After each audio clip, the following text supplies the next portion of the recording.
அப்போஸ்தலர் நடபடிகள் 2ஆம் அதிகாரம் 22ஆம் வசனம் முதல் 37ஆம் வசனம் வரை நாம் மாறி மாறி வாசிக்கலாம். பயபக்தியோடு கூட வாசிக்கலாம். இஸ்ரவேலரே, நான் சொல்லும் வார்த்தைகளை கேளுங்கள். நீங்கள் அறிந்திருக்கிறபடி நசரேயனாகிய இயேசுவை கொண்டு தேவன் உங்களுக்குள்ளே பலத்த செய்கைகளையும் அற்புதங்களையும் அடையாளங்களையும் நடப்பித்து அவைகளினாலே அவரை உங்களுக்கு வெளிப்படுத்தினார்.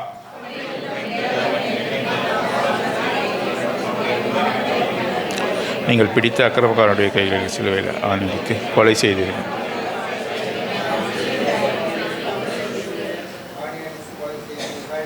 தேவன் அவருடைய மரண உபாதிகளின் கட்டை அவிழ்த்து அவரை எழுப்பினார். அவர் மரணத்தினால் கட்டப்பட்டு கூடாது இருந்தது.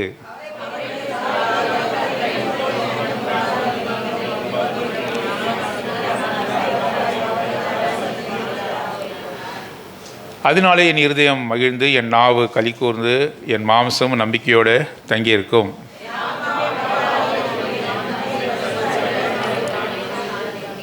ஜீவ மார்க்கங்களை எனக்கு தெரியப்படுத்தினீர். உம்முடைய சன்னிதானத்திலே என்னை சந்தோஷத்தினால் நிரப்புவீர் என்று சொல்லுகிறான்.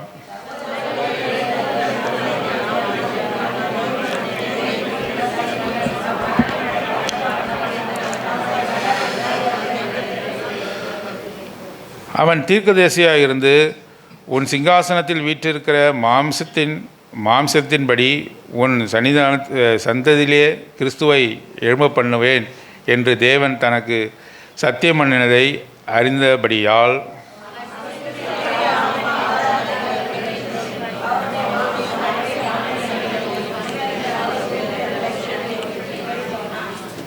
இந்த இயேசுவை தேவன் எழுப்பினார். இதற்கு நாங்கள் எல்லாரும் சாட்சிகளாக இருக்கிறோம்.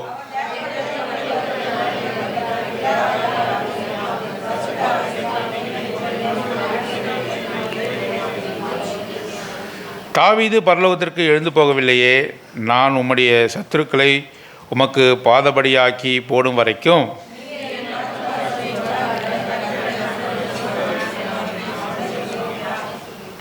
ஆகையால் நீங்கள் சிலுவையில் அறைந்த இந்த இயேசுவையே தேவன் ஆண்டவரும் கிறிஸ்துவும் ஆக்கினார் என்று இஸ்ரவேல் குடும்பத்தார் யாவரும் நிச்சயமாய் அறிய கடவர்கள் என்றான்.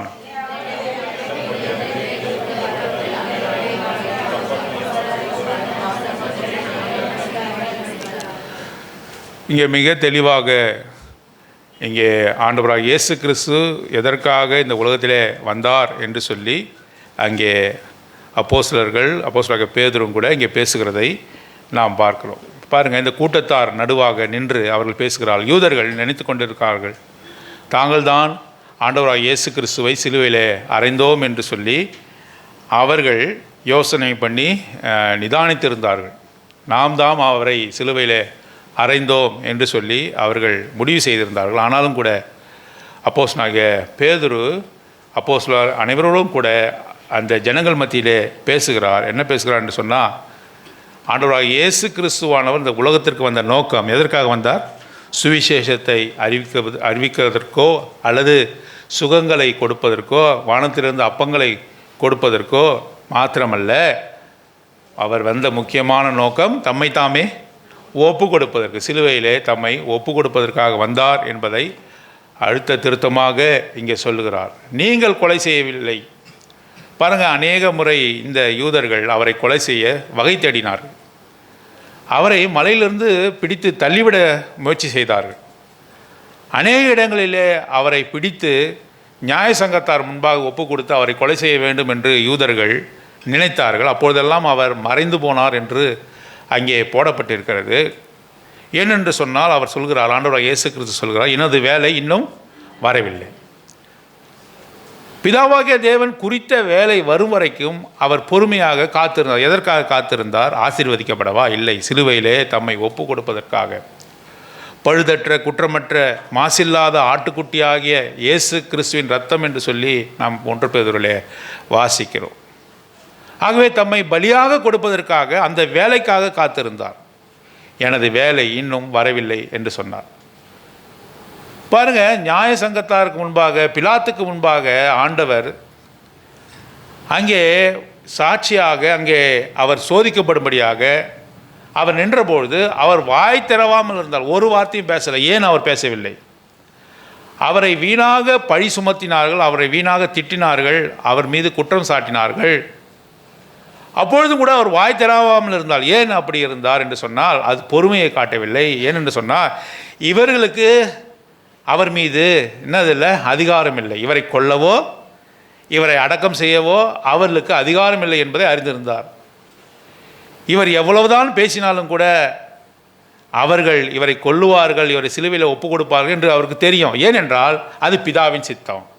பேசி பிரயோஜனம் இல்லை. நாம் கூட அநேகர் மத்தியில் நம்ம பேசி ப்ரூவ் பண்ண விரும்புகிறோம் இல்லையா? நம்ம மீது வீணாக யாராவது பழி சொல்லிட்டாங்கன்னா, அதுவும் வீணாக, நியாயமான காரணம் இல்லை, வீணாக யாராவது நம்ம மேலே பழி சொல்லிட்டாங்கன்னா நம்ம என்ன செய்வோம்? We want to prove that. நாம் என்ன செய்கிறோம்? நான் அப்படி செய்யவே இல்லைன்னு அழுது புலம்புறோம், கோபமாக இருக்கிறோம் இல்லையா? குடும்பங்களில் நடக்கிறது. என்னை பார்த்து நீ அப்படி சொன்னாயே என்று சொல்லி நாம் என்ன செய்கிறோம்? நாம் அவர்களுக்கு மத்தியில் நிரூபிக்க விரும்புகிறோம். ஆனால் ஆண்டவராக இயேசு கிறிஸ்து எல்லா தகுதியும் இருந்தும் குற்றமற்றவராக, பிலாத்து சொல்கிறான், இவரிடத்திலே நான் ஒரு குற்றமும் காணவில்லை என்று சொல்லுகிறான். ஆகவே ஒரு குற்றமும் செய்யாமல் இருந்தும் கூட தம்மை குறித்து அவர் ஒரு நாளும் அவர் நிரூபிக்கொள்ளவில்லை. அதாவது தம்மை ஹீ நெவர் ப்ரூவ்ட் ஹிம்செல்ஃப். நான் ஒரு குற்றமும் செய்யவில்லை என்று ஒரு நாளும் அவர் சொல்லலை. ஏனென்றால் அது பிதாவின் சித்தமாக இருந்தது. தாம் எவ்விதமாக பாடுபட வேண்டும் என்பதை குறித்து அவர் சீசரிடையே சொல்லும்போது பேதுரு அவரிடத்து சொல்கிற வார்த்தை என்ன? இது உமக்கு நேரிடக்கூடாது, இது உமக்கு நேரிடக்கூடாது. அப்படியா? மிக நேர்த்தியாக சொன்ன பேதுருவே, என் மீது உனக்கு எவ்வளவு பாசம், நான் சிலுவைக்கு போகக்கூடாது என்பது உனக்கு எவ்வளவு பாசம், உண்மையான சீடன் நீதான் என்று சொன்னாரா? அவனை பார்த்து மிகவும் மோசமான வார்த்தையை சொன்னார். என்னது? அப்பாலே போ, நீ ஒரு சாத்தான்டான்னு சொல்கிறார். என் பிதா கொடுத்த பாத்திரத்தை நான் பானம் பண்ணாமல் இருப்பது எப்படி என்று கேட்கிறார். நம்மை பார்த்து யாராவது பரிதாபப்பட்டாக்கா, நம்முடைய வேதனை குறித்து யாராவது பரிதாபப்பட்டு இப்படி இருக்கிறீங்களேன்னு சொன்னால், ஐயோ இந்த சகோதரனுக்கு என் மீது எவ்வளவு அக்கறை என்று சொல்லி நாம் என்ன பண்ணுவோம்? பாராட்டுவோம், புகழ்வோம், அவரை குறித்து பெருமையாக நினைப்போம். 12 சீடர்களும் கொள்ளும் ஒருவன் நீர் இப்படி பாடுபடக்கூடாது என்று சொல்லும்பொழுது அவர் பாராட்டவில்லை, அதுக்கு பதிலாக சாத்தானே என்று சொல்கிறார். பிதாவின் தீர்மானத்தை, பிதாவின் சித்தத்தை இந்த உலகத்தில் நிறைவேற்றவே வந்தேன், அதுவே எனது போஜனமாக இருக்கிறது, அதுவே எனது போஜனமாக இருக்கிறது. அதற்காகத்தான் வந்தார். மரிப்பதற்காகவே, சிலுவையிலே ஒப்பு கொடுக்கப்படுவதற்காகவே, ரத்தம் சிந்துவதற்காகவே ஒருவர் பிறவி எடுத்து வந்தார் என்று சொன்னால் ஆண்டவராக இயேசு கிறிஸ்து. அவர் மாத்திரம் சிலுவையிலே அவர் பலியாகவில்லை என்று சொன்னால், அவருடைய ரத்தம் சிந்தப்படவில்லை என்று சொன்னால், நீனும் நானும் பிதாவை ஒரு நாளும் தரிசிக்க முடியாது, ஒரு நாளும் தரிசிக்க முடியாது. எபிரேயரில் நாம் வாசிக்கிறோம், அவர் தன்னுடைய சரீரத்தை கிழித்து இரத்தத்தை எடுத்துக்கொண்டு பிதாவின் பரிசுத்த சன்னிதானத்திலே ஒரே தரம் நுழைந்தார் என்று போடப்பட்டிருக்கிறார். எதற்காக நுழைந்தார்? அவருக்காகவா? எல்லாவற்றையும் திரும்ப சுதந்திரித்துக் கொள்வதற்காகவா? இல்லை. இங்கே வருவதற்கு முன்பாகவே அவர் எப்படி இருந்தார் என்று சொல்லி பிலிப்பியர் 2ஆம் அதிகாரத்தில் போடப்பட்டிருக்கிறது. என்ன போடப்பட்டிருக்கிறது? பிதாவோடு இருப்பதை கொள்ளையாடின பொருளாக எண்ணாமல், பிதாவோடு அவர் இருந்தார். அவர் ஏற்கனவே ஆசீர்வதிக்கப்பட்டவர். அவருக்கு பிதாவுடையதெல்லாம் அவருடையதாக இருந்தது. பிதாவுடைய ஆசீர்வாதம் எல்லாம் அவருடைய ஆசீர்வாதம். பிதாவுக்கு கொடுக்கப்பட்ட அதிகாரங்கள் யாவும் அவருடைய அதிகாரங்கள். அவர் வார்த்தையாக இருந்த தேவன், ஐ ஆம் என்று சொல்லுகிறார். வானத்தையும் பூமியும் வாயின் வார்த்தையினால் உண்டாக்கின தேவன். பிதாவாகிய தேவன் இந்த உலகத்தை அவருக்காக தான் உண்டாக்கினார். அவருக்காகவும் அவருக்கென்றும் உருவாக்கப்பட்டது. இந்த உலகத்தில் காணப்படாத எவைகளாக இருந்தாலும் சரி, எதுவாக இருந்தாலும் சரி, மலைகளாக இருந்தாலும் சரி, மடுவாக இருந்தாலும் சரி, கடலாக இருந்தாலும் சரி, ஆறாக இருந்தாலும் சரி, பட்சிகளாக இருந்தாலும் சரி, மச்சங்களாக இருந்தாலும் சரி, யாவும் அவருடையது. ஆகவே தான் சொல்கிறார், உன் கையினாலே கொடுக்கிற எதையும் அவர் வாங்குவதில்லை, நீ எதை கொண்டு அவரை திருப்திப்படுத்துவாய்? அவர் கேட்கிறார். நீ சம்பாதித்த சம்பாதனையினால் அவர் திருப்திப்படுத்த முடியுமா? உன்னுடைய வேலையினால், உன்னுடைய கீழ்ப்படிதனால் அவரை திருப்திப்படுத்த முடியுமா? முடியாது. ஏனென்றால் எல்லாம் அவருடையது. அவருக்காகவும் அவருக்கென்றும் எல்லாம் சிருஷ்டிக்கப்பட்டது. ஆகவே பிதாவாகிய தேவனோடு சிலுவையிலே இந்த உலகத்திலே வருவதற்கு முன்பாக எல்லா விதமான ஆசீர்வாதங்களும் எல்லா விதத்தையும் அவர் சுதந்திரித்து கொண்டிருந்தார். பிதாவோடு இருப்பதை கொள்ளையாடின பொருளாக எண்ணாமல். கொள்ளையாடின பொருள் என்ற வார்த்தைக்கு என்ன அர்த்தம்? காசு நான் சம்பாதிச்சு செலவு பண்ண சொன்னால் எப்படி செலவு பண்ணுவேன்? ஒரு ஐஸ்கிரீம் கடைக்கு நீங்கள் சம்பாதிச்ச காசை எடுத்து கொண்டு போகிறீங்கன்னு வைத்துக்கொள்வோம். அப்போ என்ன பண்ணுவீங்க? பாக்கெட்டில் எவ்வளோ இருக்குன்னு உங்களுக்கு தெரியும். நீங்கள் அதை வேர்வை சிந்தி சம்பாதித்த பணம். உன் பிள்ளையோ நீயோ நீ போய் ஒரு ஐஸ்கிரீம் கடையில் வாங்கும்போது இருக்கிறதுலே கொஞ்சம் மீடியமான ஐஸ்கிரீம் தான் நம்ம தேர்ந்தெடுப்போம் இல்லையா? மீடியமான ஐஸ்கிரீம் ஒரு 15 ரூபா, 20 ரூபா, 25 ரூபா. கேலந்தோன்ற ஒரு இத்தாலியன் ஐஸ்கிரீம் இருக்குது, தெரியுமா உங்களுக்கு? ஐஸ்கிரீமில் லட்சக்கணக்கான ரூபாய்க்கு உடைய ஐஸ்கிரீம் இருக்குதான். துபாயெல்லாம் போனீங்கன்னா லட்சக்கணக்கான ரூபாய்களை கொடுத்தா ஐஸ்கிரீம் கொடுப்பாங்க. ஏன்? அது கோல்டு கோட்டட். கோல்டு என்ன பண்ணுவாங்க? உருக்கி அது மேலே ஊற்றுவாங்களாம் ஐஸ்கிரீம் மேலே. உலகத்தில் தலை சிறந்த ட்ரைடு ஃப்ரூட்ஸை கொண்டு ஐஸ்கிரீம்லாம் இருக்குது. லட்சங்களில் போகும் அந்த ஐஸ்கிரீம்லாம்.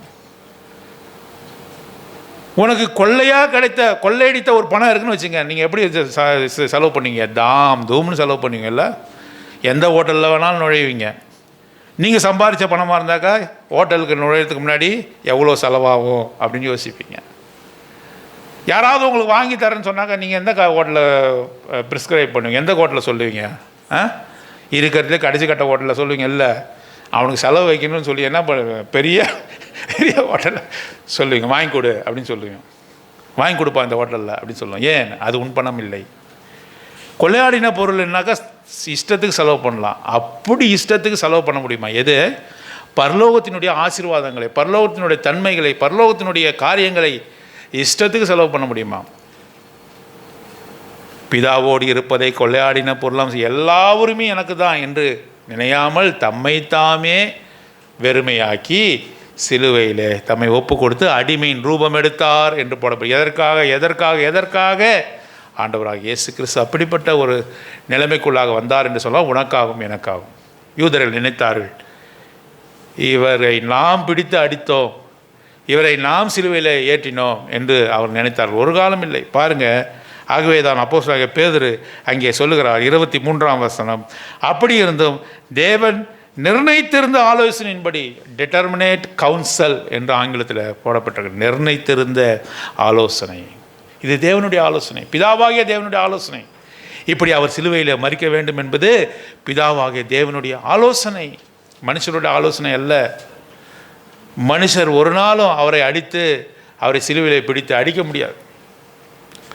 மனுஷர் ஒரு நாளும் அவர் மீது கை வைக்க முடியாது. ஒரு நாள் கை வைக்க முடியாது. அது பிதாவினுடைய திட்டம் என்று வாசிக்கிறோம். தேவன் நிர்ணயித்திருந்த ஆலோசனையின்படியும் அவருடைய முன் அறிவிப்பின்படியும் ஒப்பு கொடுக்கப்பட்ட இந்த இயேசுவை பிடித்து நீங்கள் அடித்தீர்கள். அக்கிரமக்காரருடைய கைகளினாலே சிலுவையிலே ஆணி அடித்து கொலை செய்தீர்கள். அவர் ஒப்பு கொடுத்தார், தம்மை தாமே ஒப்பு கொடுத்தார். எதற்காக ஒப்பு கொடுத்தார்? பிதாவாகிய தேவனுடைய சித்தம் அப்படியாக இருந்தது. ஆகவே நீங்கள் பிடித்து செய்தீர்கள், கொலை செய்தீர்கள் என்று அவர் சொல்லுகிறார். ஆகவே தாவீது இந்த சிலுவையை குறித்து பேசியிருக்கிறான். ஆகவே என்னுடைய சரீரத்தின் அழிவைக்கான ஒட்டீர் என்று அவன் எழுதியிருக்கும் பொழுது இது தாவீதை குறிக்கவில்லை. ஏனென்று சொன்னால் தாவீது மரித்தான், அவனுடைய கல்லறை நம்ம மத்தியிலே இருக்கிறதே என்று சொல்லுகிறார் பேதுரு. தாவீது ஒரு நாளும் உயிர் தெழல. ஆண்டவராக இயேசு கிறிஸ்து உயிர் தெழுந்த பிறகு அவர் 2ஆம் வருகையிலே தாவீதும் கூட உயிர் தெழுப்படுவான். ஆனால் தாவீது சொல்லியிருக்கிறது அவனை குறித்ததல்ல, இது ஆண்டவராக இயேசு கிறிஸ்துவை குறித்தது என்று அவர் சொல்லுகிறார். பாருங்கள், அதைத்தான் இங்கே சொல்கிறார். 34வது வசனம், தாவீது பரலோகத்திற்கு எழுந்து போகவில்லையே. தாவீது போனாரா? பரலோகத்திற்கு போகலை, மரித்தார், அடக்கம் செய்யப்பட்டார். ஆனால் ஆண்டவராக இயேசு கிறிஸ்து மரித்தார், சிலுவையிலே ஒப்பு கொடுக்கப்பட்டார், மரித்தார். ஆனால் அவர் உயிர் எழுந்தார். தாவீது பரலோகத்திற்கு எழுந்து போகவில்லையே. நான் உம்முடைய சத்துருக்களை உமக்கு பாதபடியாக்கி போடும் வரைக்கும் நீர் என் வலது பார்சத்திலே உட்காரும் என்று கர்த்தர் என் ஆண்டவருடைய சொன்னார் என்று அவனே சொல்லியிருக்கிறான். தாவீதை சொல்லியிருக்கிறானே. அவன் சொன்னது அவனை குறித்ததல்ல, ஆண்டவராக இயேசு கிறிஸ்துவை குறித்தது. யூதர்கள் நினைத்து கொண்டிருக்கிறார், தாவீது தன்னைத்தான் அவன் சொல்கிறான் என்று நினைத்து கொண்டிருந்தார்கள். பேதுரு அவர்களுக்கு விளக்குகிறார், அது தாவீதை குறித்ததல்ல, ஆண்டவராகிய இயேசு கிறிஸ்து. ஆகையினால் நீங்கள் சிலுவையில் அறைந்த இந்த இயேசுவையே தேவன் ஆண்டவரும் கிறிஸ்துவும் ஆக்கினார் என்று இஸ்ரவேல் குடும்பத்தார் யாவரும் நிச்சயமாய் அறிய கடவர்கள். இவர்தான் உயிர்த்தெழுந்தவர், இவர்தான் முதற் பேரானவர், சகலத்துக்கும் அதிகாரியானவர் இவர்தான். இவர் மூலமாய்த்தான் ரட்சிப்பு உண்டு, இவருடைய இரத்தத்தின் மூலமாகத்தான் ரட்சிப்பு உண்டு. வேறு ஒரு தெய்வம் இல்லை. வானத்து கீழெங்கும் பூமிக்குள்ளாக ஒரு நாமமும் கட்டளையிடப்படவில்லை. கிறிஸ்து இயேசுவை அல்லாமல் ஒரு நாமமும் கட்டளையிடப்படவில்லை என்று சொல்லி நாம் வாசிக்கிறோம். ஆகவே சிலுவையிலே தம்மை ஒப்பு கொடுத்தார், சிலுவையிலே தம்மை ஒப்பு கொடுத்தார், ஈவாக ஒப்பு கொடுத்தார். நாம் நம்முடைய பாவங்களையும் நம்முடைய கஷ்டங்களையும் பார்த்து நாம் அவரோடு கூட எழுந்திருக்க வேண்டும் என்பதற்காக தம்மை தாமே அவர் ஒப்பு கொடுத்தார் என்று சொல்லி நாம் பார்க்கிறோம். அப்போஸ்தலர் நடபடிகள் 26ஆம் அதிகாரம் 24வது வசனம். 26ஆம் அதிகாரம் 24வது வசனம் வாசிங்க.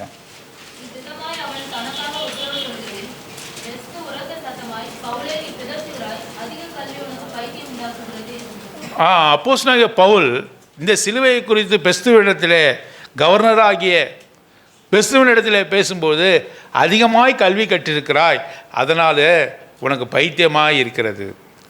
பெஸ்து என்ற அந்த ஆட்சியாளரிடம் என்ன செய்கிறார் அப்போஸ்தலனாகிய பவுல்? கிறிஸ்துவினுடைய சிலுவை குறித்து அங்கே உபதேசிக்கிறார். இது பைத்தியமாய் தோன்றுகிறது. கிறிஸ்துவின் சிலுவை சிலருக்கு பைத்தியமாக தோன்றுகிறது. It's an offense to somebody.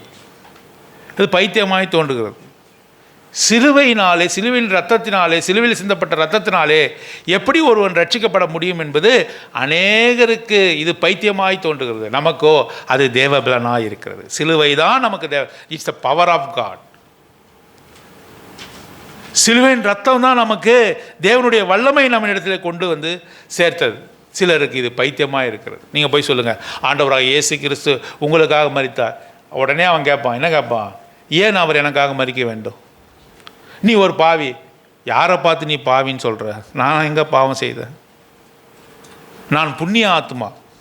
அவன் சொல்கிறது என்ன? நான் புண்ணிய ஆத்மா, என்னிடத்தில் பாவம் ஒன்றும் இல்லை, நான் பாவ கர்மங்களை செய்யவில்லை, எனக்காக ஏன் அப்படி அவர் மரிக்க வேண்டாம்? நீங்கள் போய் சர்வசாதாரணமாக ஒரு மனுஷனிடத்தில் பேசுங்க, இயேசு கிறிஸ்து உனக்காக மரித்தார், ஏன் எனக்காக அவர் மரிக்க வேண்டும்?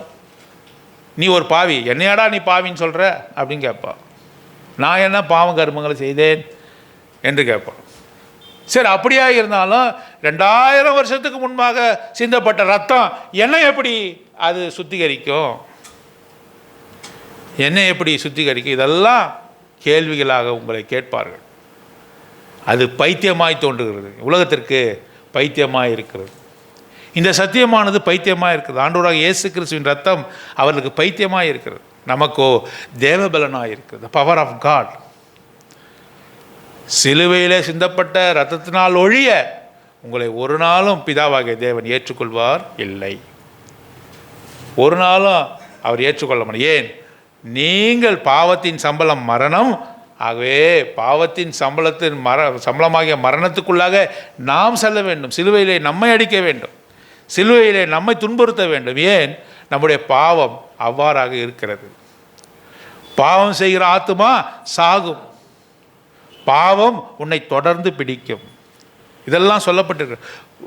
பாவமானது உன்னுடைய வாசற்படியிலே இருக்கிறது. எங்கே இருக்கிறது பாவம்? எப்போ நுழையலாம் உன் வீட்டுக்குள்ளே, வீடு ஆகிய இருதயத்துக்குள்ளாக எப்போ நுழையலாம் என்று காத்து கொண்டு உன் வாசற்படியிலே இருக்கிறது. பாவமானது உன்னை தொடர்ந்து பிடிக்கும். It will follow and kill you. உன்னை தொடர்ந்து பிடிக்கும். பாவம் செய்கிற ஆத்மா சாகும்.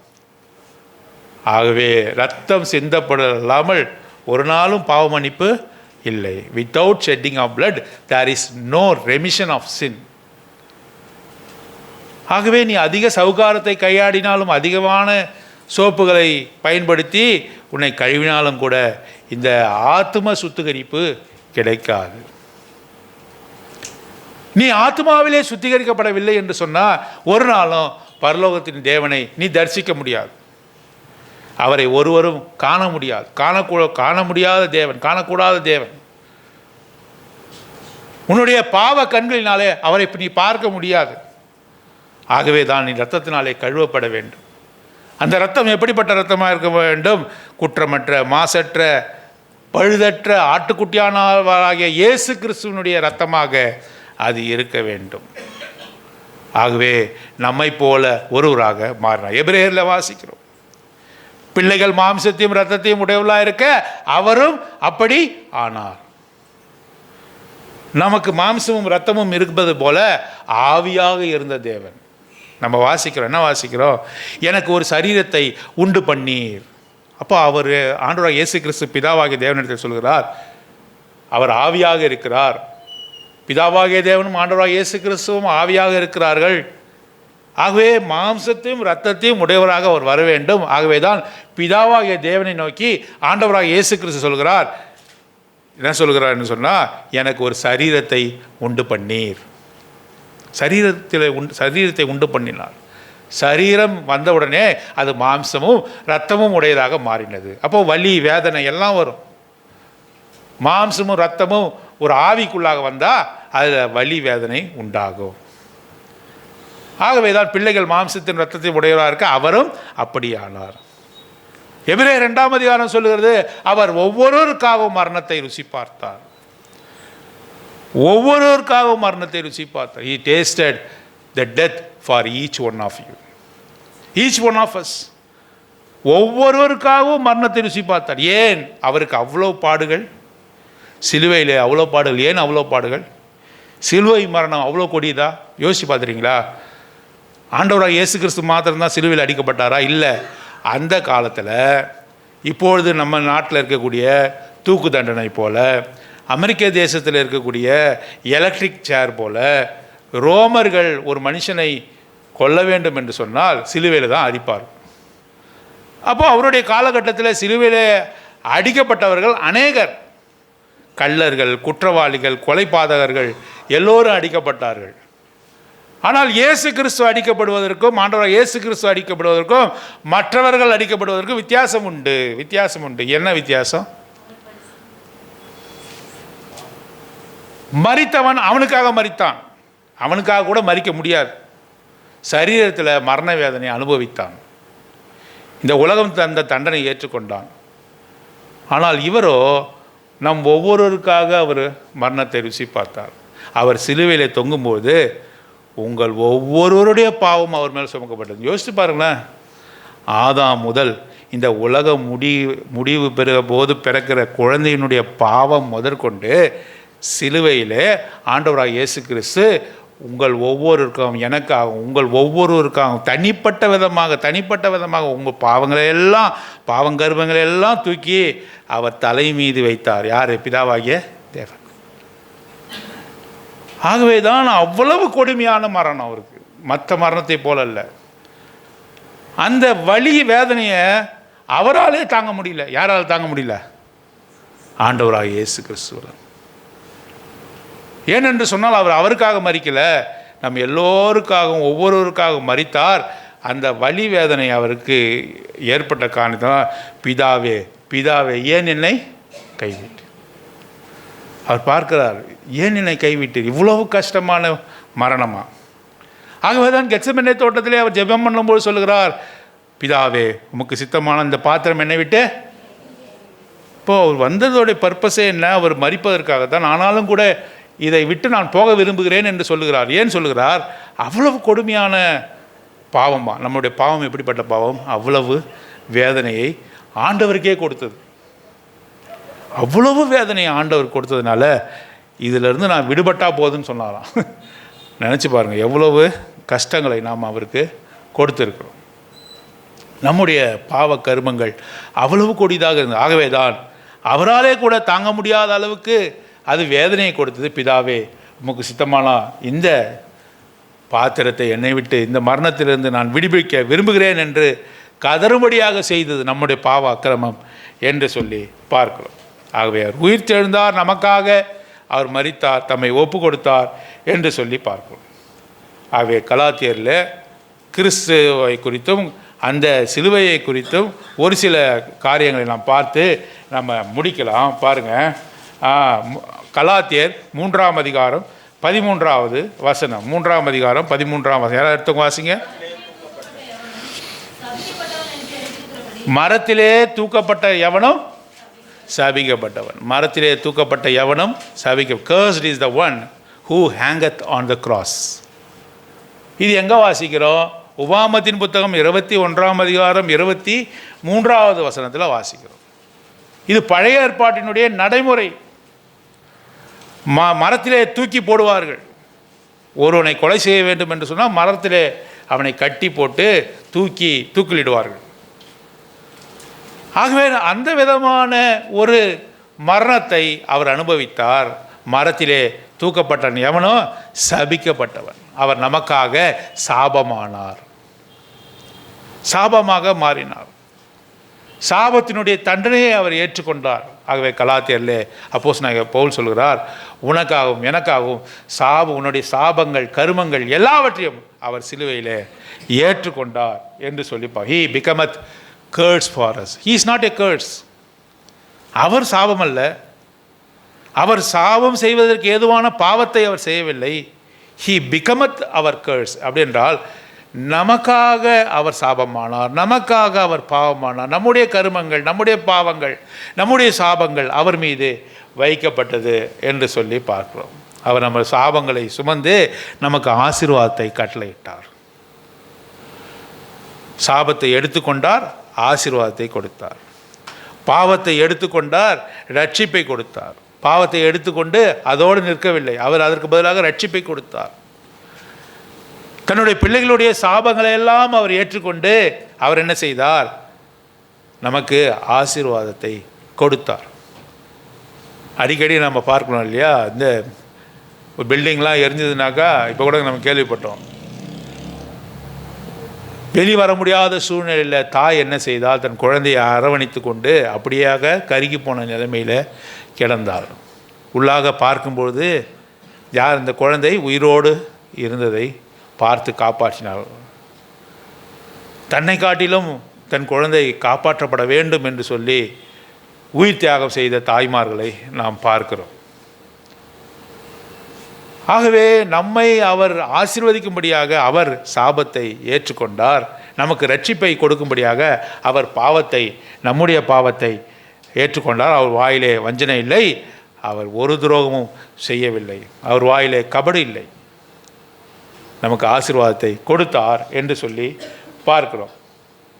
ஆகவே இது அநேகருக்கு தடையாக இருக்கிறது, நமக்கோ அது ஆசீர்வாதமாக இருக்கிறது என்று சொல்லி பார்க்கிறோம். கலாத்தியர் 5ஆம் அதிகாரம் 11வது வசனம்.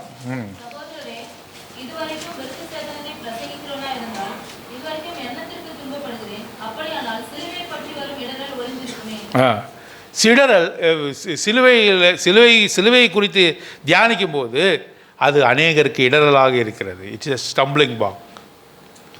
அது அநேகருக்கு விழுகிறதுனுடைய கல்லாக, இடறி விழக்கூடிய கல்லாக இருக்கிறது. சிலுவையை கொண்டு போனால் அது என்ன செய்யும்? அவர்கள் இடறி விழுவார். நமக்கோ அது ஆசீர்வாதமாக இருக்குது. சிலுவை நமக்கு எதை கொடுக்கிறது? சொல்லுங்கள், சத்தமாக சொல்லுங்கள். சிலுவை நமக்கு ஆசீர்வாதம். சில இடத்துல சிலுவையை கொண்டு போனால் அவங்க என்ன பண்ணுவாங்க? தடுக்கி விழுவாங்க. It becomes a stumbling block. பாருங்கள், அவர் ஒளியாக இருக்கிறார். அவர் இந்த உலகத்துக்கு வெளிச்சமாக வந்தார். ஐ ஆம் த லைட் என்று சொன்னார். நாம் ஒளி பிரகாசிக்கும் போது நாம் என்ன செய்கிறோம்? நம்மை சுத்திகரித்து கொண்டு ஒளியின் இடத்துல நம்ம போக வேண்டும். நாம் ஒளியின் இடத்துல போக வேண்டும். ஆனால் அந்த ஒளியை சிலருக்கு எப்படி கொடுக்கிறது, சிலருக்கு எப்படி இருக்கிறது என்று சொல்லி ஆண்டவர் சொல்லுகிறார். தங்களுடைய குற்றங்கள் கண்டிக்கப்படாதபடிக்கு அவர்கள் ஒளியின் இடத்துல வர சொல்லுங்களேன் விரும்பவில்லை. ஒளி பிரகாசிக்கிறது. ஒளி தன்னிடத்திலே மற்றவர்களை சேர்த்து கொள்ள விரும்புகிறது. இவர்கள் என்ன செய்கிறார்கள்? ஒளியின் இடத்துல தாங்கள் போக மாட்டாங்க. ஏன் போக மாட்டாங்க அப்படின்றால், நான் பழைய வாழ்க்கையை நான் செய்ய முடியாதே, நான் செய்த பாவத்தை நான் செய்ய முடியாதே. ஆண்டவர் இடத்துல போனால் பாவம் செய்ய முடியுமா? முடியவே முடியாது. அவர் பரிசுத்தராக இருக்கிறது போல நாமும் கூட பரிசுத்தராக இருக்க கடவோம் என்பது தீர்மானம். இப்போ ஆண்டவர் வெளிச்சமாக இருக்கிறார். நான் ஏன் அவரிடத்தில் போகாமல் தடை செய்யப்படுகிறேன், தடுத்து கொள்கிறேன்?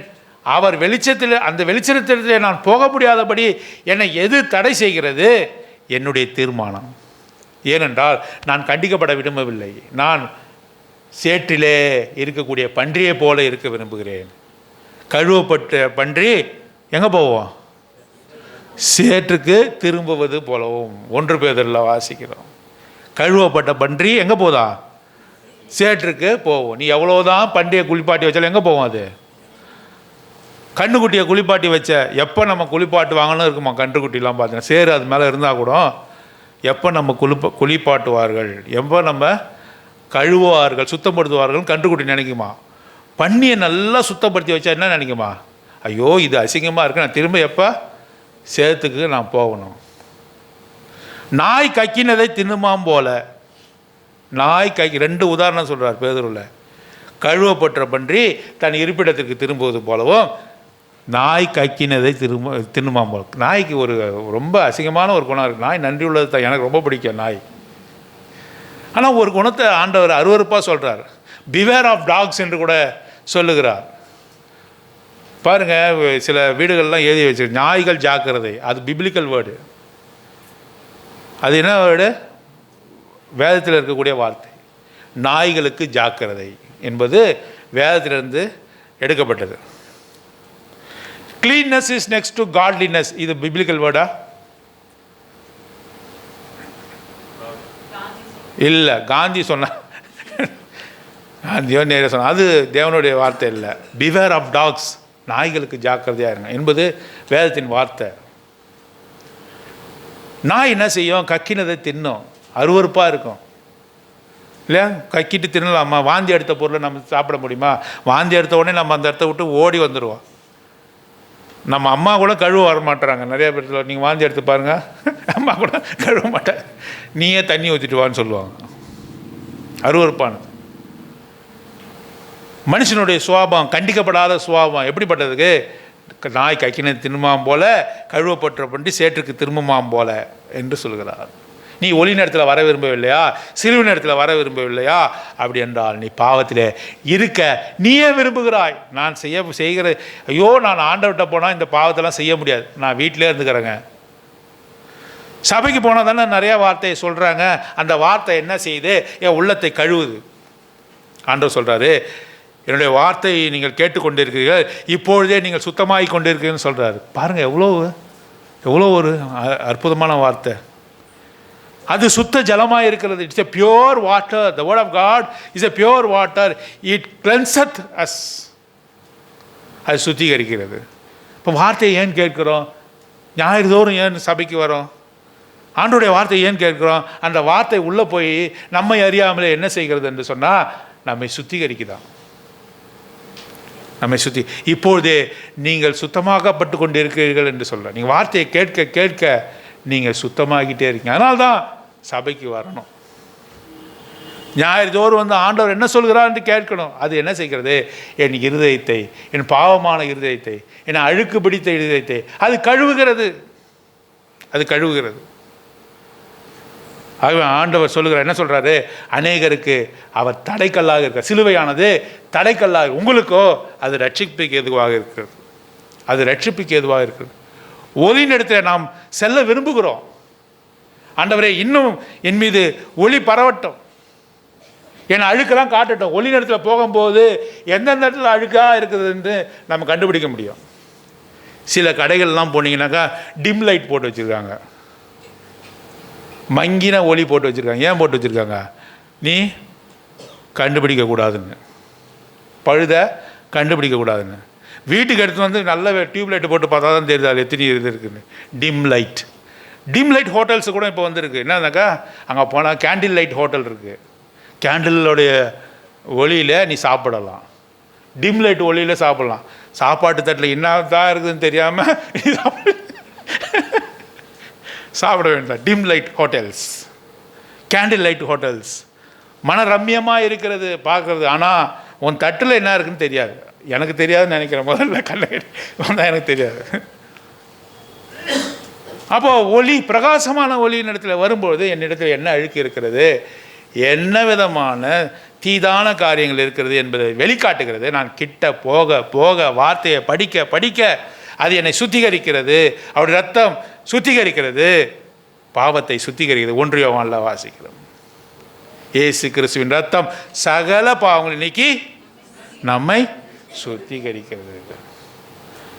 அநேகருக்கு இது தடைக்கல்லாக இருக்கிறது, stumbling block. But for us it is a stepping blocks.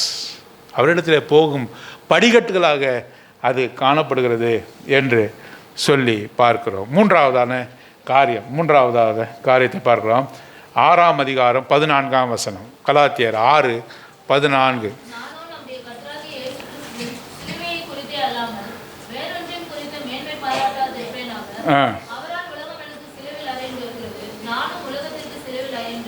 பாருங்க, 2 காரியம். உலகம் என்னை பார்க்கும்பொழுது நான் சிலுவையில் அறையுண்டு இருக்கிறேன். உலகத்துக்கு நான் சிலுவையில் அறையுண்டு இருக்கிறேன். எனக்கும் உலகத்துக்கும் சம்பந்தம் இல்லை. கலாத்தியர் 6ஆம் அதிகாரம் 14ஆம் வசனம் 2 காரியத்தை சொல்லுகிறது. எனக்கும் இந்த உலகத்துக்கும் சம்பந்தம் இல்லை. இந்த சிலுவை எனக்கு என்ன செய்தது? என்னை பிரித்தது, வேறு பிரித்தது. நீ தனியான ஆள், நீ அவருடைய பிள்ளை. இந்த அக்கிரம சிந்தையில் இருக்கக்கூடிய இந்த ஜனங்களிலிருந்து உன்னை பிரித்தது, அவருடைய பிள்ளையாக பிரித்தது. நீ ஒளியினிடத்தில் வரும்படியாக அது செய்தது. நான் உலகத்துக்கு சிலுவையில் அறையுண்டு இருக்கிறேன். எனக்கும் உலகத்துக்கும் சம்பந்தம் இல்லை. சொல்ல முடியுமா? சிலுவை அதுதான் செஞ்சது. அப்போஸ்தலன் பவுல் சொல்கிறார் கலாத்தியர் எழுதின நிருபத்தில், சிலுவை என்னை இந்த உலகத்திலிருந்து பிரித்தது. இது சிலுவை என்னை பிரித்திருக்கிறது. நான் இந்த உலகத்திற்கு சிலுவையில் அறையுண்டு இருக்கிறேன். எனக்கு இந்த உலகத்துக்கும் சம்பந்தம் இல்லை. 2ஆவதாக சொல்லப்பட்ட காரியம் என்ன? நான் எதை குறித்தாவது நான் மேன்மை பாராட்டுவேன் என்று சொன்னால், எதை குறித்து மேன்மை பாராட்டுவேன்? என் புருஷனை குறித்து மேன்மை பாராட்ட மாட்டேன். இந்த உலகத்திலே என் கணவர் தாங்க பெஸ்ட்டு கணவர், சொல்ல மாட்டேன். என் பிள்ளைங்களுக்காகத்தான் நான் வாழறேன், சொல்ல மாட்டேன். என் பிள்ளைங்க யார் தெரியுமா? பாராட்ட மாட்டேன். என் வேலையை குறித்து என்னோடய சம்பளம் எவ்வளோ தெரியுமாங்க? பாராட்ட மாட்டேன், உயர்த்த மாட்டேன். என் ஜாதி என்ன தெரியுமாங்க? நீங்களாம் என்ன ஜாதி, நான் என்ன ஜாதி தெரியுமா? சபைக்கு வந்ததுனால நீங்கள் அந்த ஜாதி நினச்சிக்கிறீங்க. அப்படி அல்ல. என் ஜாதியை குறித்து பெருமை பாராட்ட மாட்டேன். என் வம்ச வரலாறை குறித்து நான் மேன்மை பாராட்ட மாட்டேன். எனக்கு இருக்கிற தகுதிகளை குறித்து நான் மேன்மை பாராட்ட மாட்டேன். I will not post about my talent. I will not boast about my job. I will not boast about my family history. I will not boast about my fame, my education. எதை குறித்துமே மேன்மை பாராட்ட மாட்டேன். சிலுவை எனக்குள்ளாக செய்த காரியத்தை குறித்தே நான் மேன்மை பாராட்டுவேன். இதெல்லாம் என்ன செய்யும்? நீ மேன்மை பாராட்டுகிற காரியம் எல்லாம் உனக்கு எதிராக திரும்பும். சிலுவை உனக்கு எதிராக ஒரு நாளும் திரும்பாது. The cross will not work against you. The cross will work for you only. இப்போ உங்கள் பிள்ளைகள் ஒரு கட்டத்தில் உனக்கு எதிராக திரும்புவாங்க. உன் பிள்ளைங்க எவ்வளோ பாராட்டி சீராட்டி ஊட்டி வளர்த்தாலும் உனக்கு எதிராக திரும்புவாங்க. உன்னை புகழ்ந்த வாய், உன்னையும் போல இந்த வேலையை செய்ய முடியாது என்று சொல்லி புகழ்ந்த வாய் காசுக்கு ஆசைப்பட்டு செய்கிறான்னு சொல்லுவாங்க, பெருமைக்காக செய்கிறான்னு சொல்லுவாங்க. யாரெல்லாம் உன்னை புகழ்கிறார்களோ அவங்களெல்லாம் இகழ்வாங்க. உன்னுடைய கணவன் உனக்கு நிரந்தரம் அல்ல, மனைவி நிரந்தரம் அல்ல, பிள்ளைகள் நிரந்தரம் அல்ல. கிறிஸ்துவின் சிலுவை மாத்திரமே நிரந்தரம். இதுதான், இதை குறித்தே நீ மேன்மை பாராட்டணும். அப்போஸ்தலன் பவுல் கலாத்தியருக்கு சொல்லும்போது சொல்கிறாரு, இந்த சிலுவை உன்னுடைய வாழ்க்கையில் என்ன செய்ததோ அதற்காக நான் மேன்மை பாராட்டுவேன். சிலுவை குறித்து எப்போவுமே தியானிக்கணும். குட் ஃப்ரைடே மாத்திரம் அல்ல, எப்போவுமே என்ன செய்யணும்? சிலுவை குறித்து தியானித்து கொண்டே இருக்கணும். அது அவ்வளோ கிரியை எனக்குள்ளாக செய்தது. சிலுவை இல்லை என்று சொன்னால் நான் அழிந்து போயிருப்பேன். சிலுவை இல்லை என்று சொன்னால் நரகத்துக்கு நான் பாத்திரவான். சிலுவை இல்லை என்று சொன்னால் என்னுடைய காரியங்கள் கண்டிக்கப்படாமல் இருந்திருக்கும். ஆகவே சிலுவை 2 காரியங்களை செய்தது. 6ஆம் அதிகாரம் 14ஆம் வசனத்தில் ஒன்று, இந்த உலகத்திலிருந்து என்னை பிரித்தது. நான் இந்த உலகத்திற்காக சிலுவையிலே அறையப்பட்டிருக்கிறேன். இரண்டாவதாக, சிலுவை அல்லாமல் வேறொன்றை குறித்து நான் என்ன செய்ய மாட்டேன், மேன்மை பாராட்ட மாட்டேன் என்று சொல்லி நாம் பார்க்கிறோம். பாருங்கள், அடுத்தது 5ஆம் அதிகாரம் 24ஆம் வசனம். கலாத்தியர் 5:20.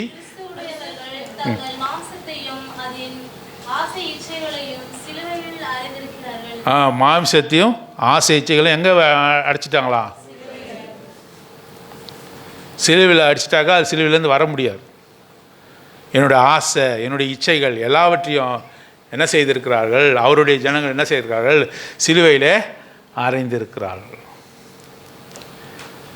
ஆகவே தான் அப்போஸ்தலனாகிய பவுல் சொல்லும்பொழுது கலாத்தியர் 2:20 சொல்ல, இனி நான் அல்ல கிறிஸ்துவே என்று சொல்கிறார். கலாத்தியர் 2ஆம் அதிகாரம் 20வது வசனம் வாசிங்க. கிறிஸ்துவுடனே கூட நான் என்ன செய்யப்பட்டேன்? சிலுவையிலே அறையப்பட்டேன், ஆயினும் பிழைத்திருக்கிறேன்.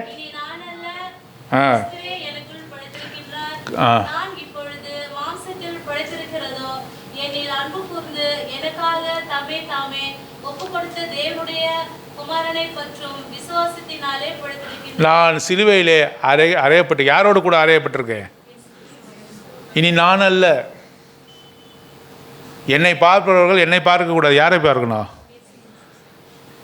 என்னை பார்க்கிறவர்கள் என்னை என்ன செய்யக்கூடாது? என்னை பார்க்கக்கூடாது. என்னை பார்ப்பதற்கு பதிலாக யாரை பார்க்கணும்?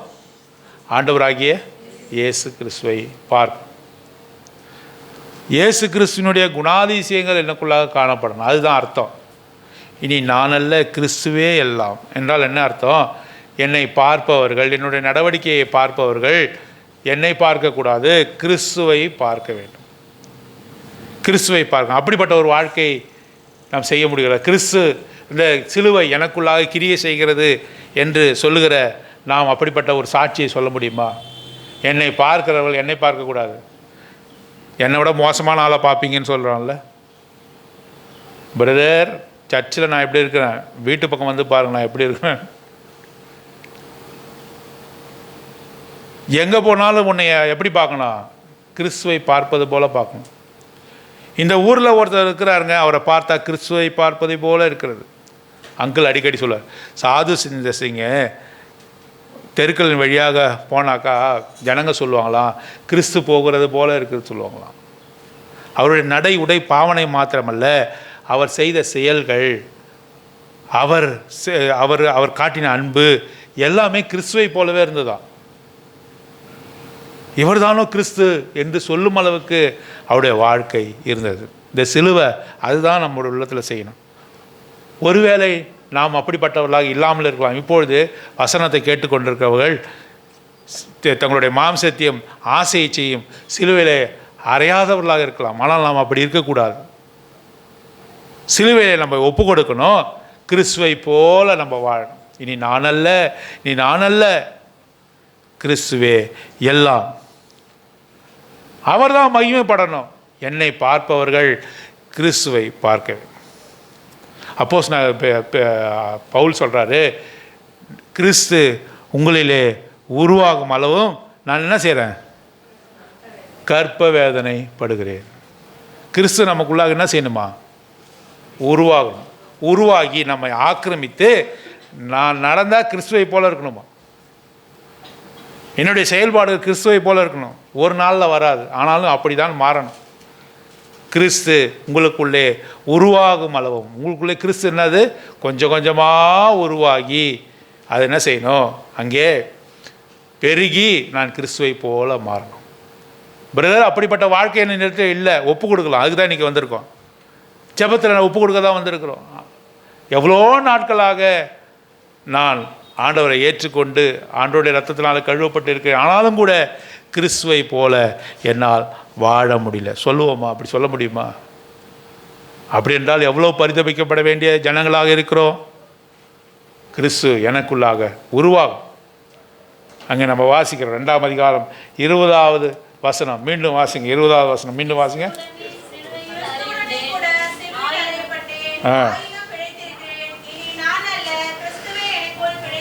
கிறிஸ்துவே எனக்குள் பிழைத்திருக்கிறார்.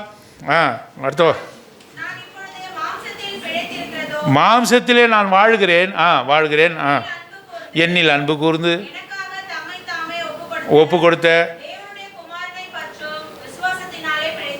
நான் பிழைத்திருக்கிறது அவரை போல இருப்பதுக்கு தான். இந்த உலகத்தில் நான் இருக்கிறதுக்கான நோக்கம் என்ன? If I want to live in this world, I will live like Jesus Christ. If I want to pursue my life, I will live for Him only, because I am crucified with Him. I am crucified with Him. I crucified my flesh in the cross.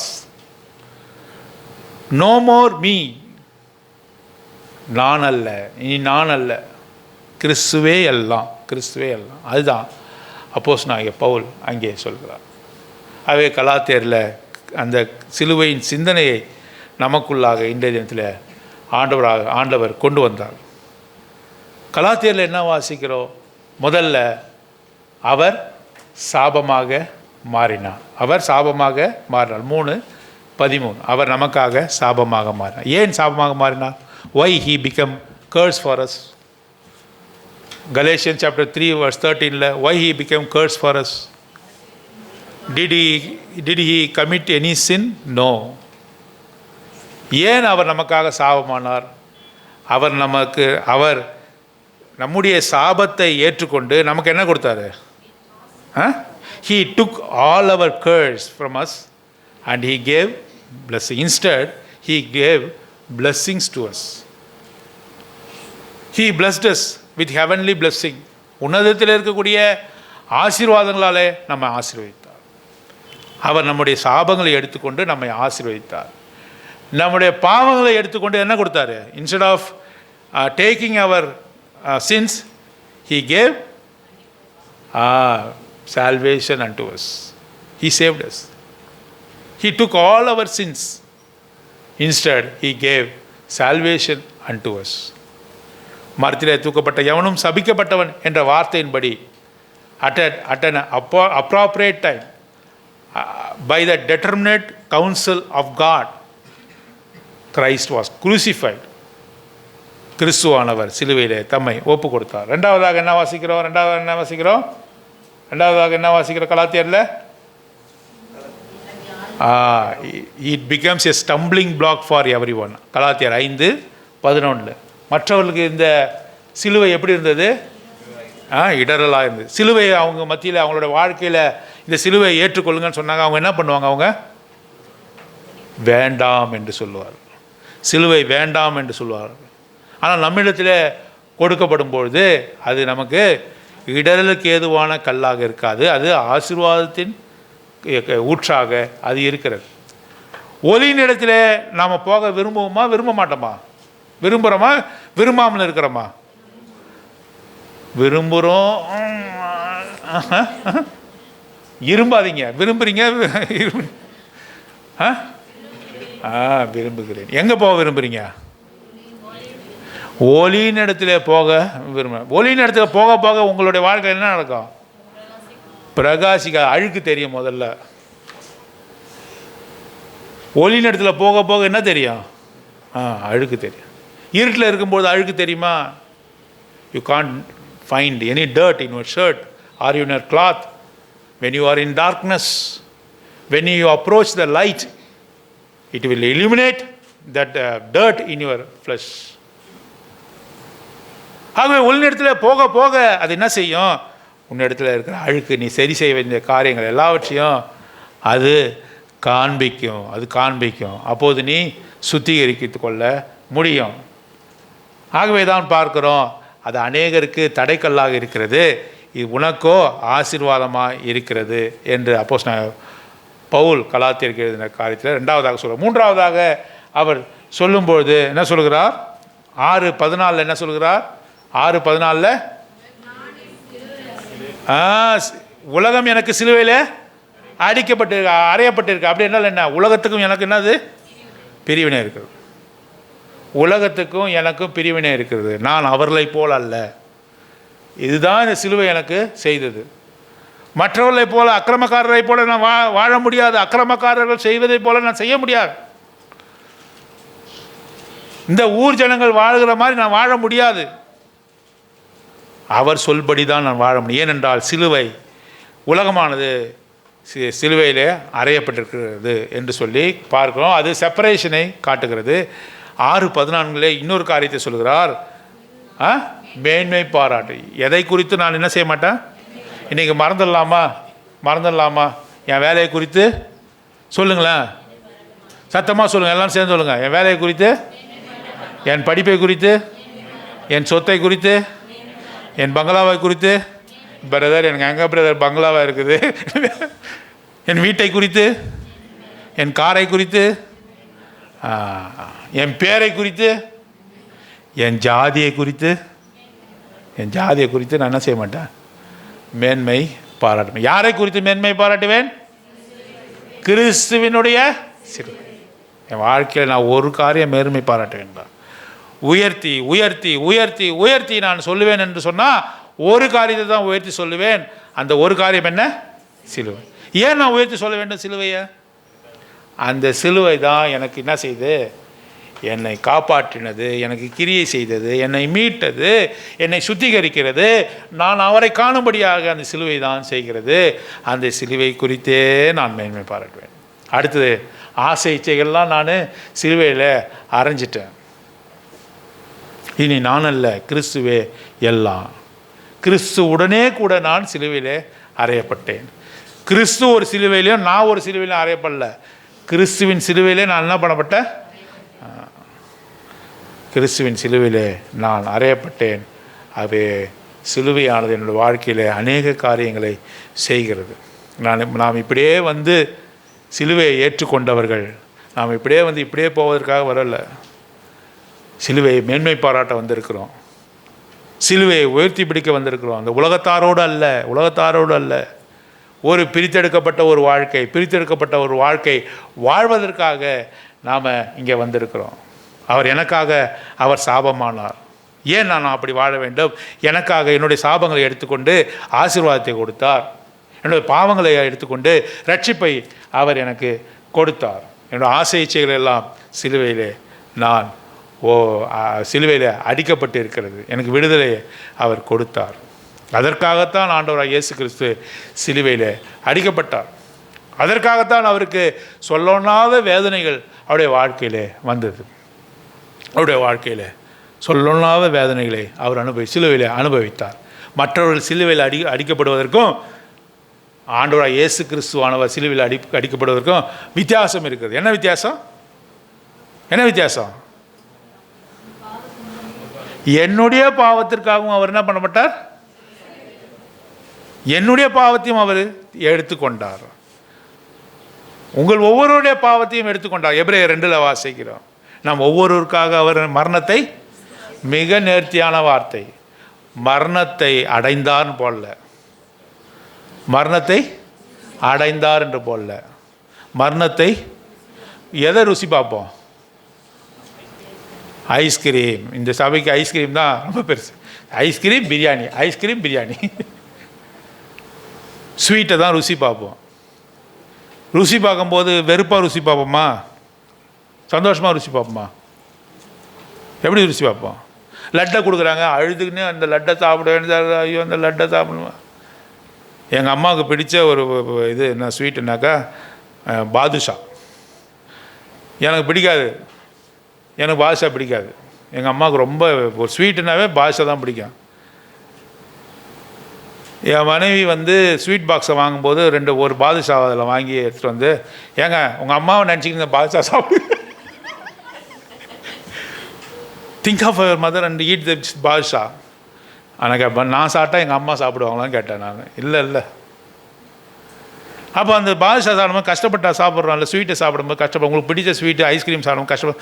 எவ்வளோ டேஸ்ட்டாக, எவ்வளோ உங்கள் முகமலர்ச்சியாக சாப்பிட்றீங்க. ஆண்டவராக இயேசு கிறிஸ்து உனக்காக சிலுவையில் தொங்கும்போது எப்படி தொங்கினாரா? கஷ்டப்பட்டாரா? ரொம்ப கஷ்டப்பட்டார். ஐயோ அம்மா, ஐயோ வலிக்குதே, ஐயோ ராஜசேகருக்காக நான் கஷ்டப்பட்டு நான் தொங்குறேனே அப்படின்னு அழுதாரா? இல்லை, ராஜசேகருக்காக நான் மரணத்தை ருசி பார்க்குறேன்னு சந்தோஷமாக கன்னத்தில் அடிபட்டு கண்ணீர் விடும் வேலை என்னை நினைத்தீரோ, கன்னத்தில் அடிபட்டு கண்ணீர் விடும் வேளை என்னை நினைத்தீரோ, அதை நினைத்தால் உம்மை மறப்பேனோ நான், அதை நினைத்தால் உம்மை மறப்பேனோ நான்.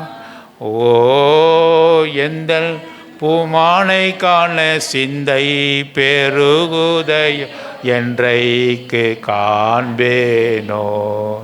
ஓ எந்தன் பூமானை காண சிந்தை பெருகுதை, என்றைக்கு காண்பேனோ. கன்னத்தில் அறையும் போது யாரை நினச்சாரா? பக்கத்தில் இருக்கவங்க, அவங்க அம்மா, அவங்க ஆயா, அதெல்லாம் நினச்சாரா? யாரை நினச்சாரு? சொல்லுங்களேம்மா, இப்படி சொல்லுங்கள். யார் நினச்சாரு? என்ன நினச்சார்? என்ன நினச்சார்? அற விடுறாங்க ஒரு கன்னத்தில். யார் நினைக்கிறாரு? என்ன நினைக்கிறார்? ஐயோ இவன் காப்பாற்றப்பட வேண்டுமே, நரகத்தை தண்டனைக்கு போகக்கூடாதே என்று சொல்லி அவர் நினைத்தார். கண்ணீர் விடும் வேலை என்னை நினைத்தார். அதை நினைத்தால் அவரை நான் மறக்க முடியுமா? அவர் நினைத்தால் துரோகம் செய்ய முடியுமா? அதை நினைத்தால் நான் பாவத்தை செய்ய முடியுமா? அதை நினைத்தால் அவர் விட்டு காணாத ஆட்டை போல ஓட முடியுமா? என்னை நினைத்தே அவர் மரணத்தை ருசி பார்த்தார். எனக்காக ருசி பார்த்தார். எல்லாருக்காக, எனக்காக முதல்ல ருசி பார்த்தார். அதை நினைக்கும் போது அவரை விட்டு நான் எப்படி ஓடுவேன்? ஆகவே எந்த பூமானை காண, அவரை காண என் சிந்தையெல்லாம் பெருகுது, ஏக்கமாக இருக்குது. என்னைக்கு அவரை பார்ப்போம்? எனக்காக அடி வாங்கினவரை என்னைக்கு பார்ப்போம்? எனக்காக சிலுவையில் ஐங்காயங்களை ஏற்று ரத்தத்தை சிந்தினாரே, என்னைக்கு பார்ப்பேன்? அந்த சிந்தனை இருக்குதா?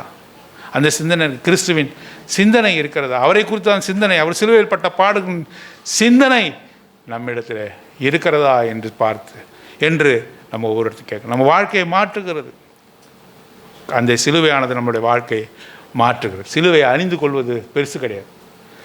சிலுவை அணிந்து கொண்டு வருகிறார்கள், டாலராக மாற்றிருக்காங்க. சிலுவை இருதயத்தில் இருக்கணும், இருதயத்தை அது மாற்றணும். அப்படிப்பட்டவர்களாக நம்மை மாற்ற தேவன்தாமே நமக்கு உதவி செய்வாராக.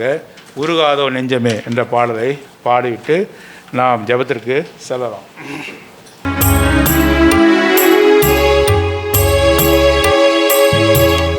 உருகாதோ நெஞ்சம் அவர்தானே தஞ்சம், உனக்காக பலியாக வந்தார். கலங்காதோ கண்கள் வழியாதோ கண்ணீர், கல்வாரி காட்சியை கண்டு,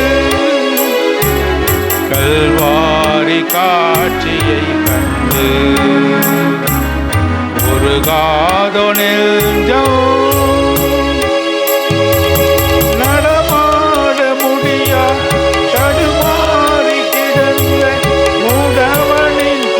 கேட்டு நின்று, நடமாட முடியாது குரல் கேட்டு நின்று, இடம் தேடி வந்து இதயத்தில் நொந்து நடமாட செய்தாலே, ஒன்றன் கால்களில் ஆணியோ அரசே, அதுதான் சிலுவையின் பரிசே. தன் கால்களில் ஆணியோ அரசே, அதுதான் சிலுவையின் பரிசே. உருகாதோ நெஞ்சம் அவதானே தஞ்சம், உனக்காக பலியாக வந்தார். கலங்காதோ கண்கள் வழியாதோ கண்ணீர், கல்வாரி காட்சியை கண்டு, கல்வாரி காட்சியை கண்டு. உருகாதோ நெஞ்சம் கரமெல்லாம் குஷ்டம் தீராத கஷ்டம், கதறிய மனிதனை கண்டு, கரமெல்லாம் குஷ்டம் தீராத கஷ்டம், கதறிய மனிதனை கண்டு. கனிவோடு நோக்கி கரம் தொட்டு தூக்கி கருணையா சுகம் தந்ததாலே உந்தன் கரங்களில் ஆணியோ அரசே அதுதான் சிலுவையின் பரிசே உந்தன் கரங்களில் ஆணியோ அரசே அதுதான் சிலுவையின் பரிசே ஒரு காதோ நெஞ்சம் அவர்தானே தஞ்சம் உனக்காக பலியாக வந்தார் கலங்காதோ கண்கள் வழியாதோ கண்ணீர் கல்வாரி காட்சியை கண்டு கல்வாரி காட்சியை கண்டு ஒரு காதோ நெஞ்சம் இதயத்தில் பாவம் குடிகொண்டதாலே இகமதில் அழிகின்ற ஆத்மா இதயத்தில் பாவம் குடிகொண்டதால்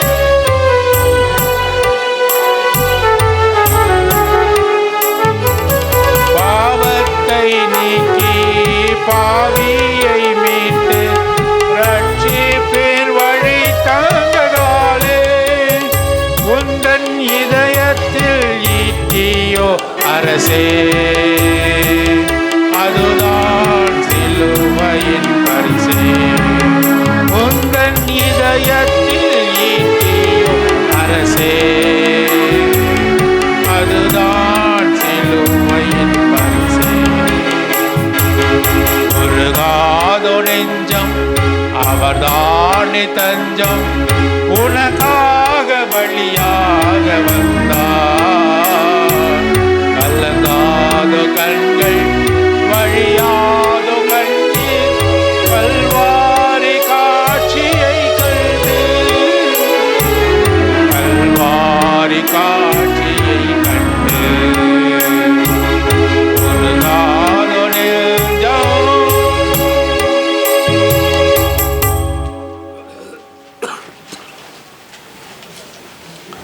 ஆண்டவர் பின்னாடி அவர் சிலுவை சுமந்து செல்லும்போது ஆண்டவர் பின்னாடி திரளான கூட்ட மக்கள் போனார்கள். அப்பொழுது அவர் பின்னாடி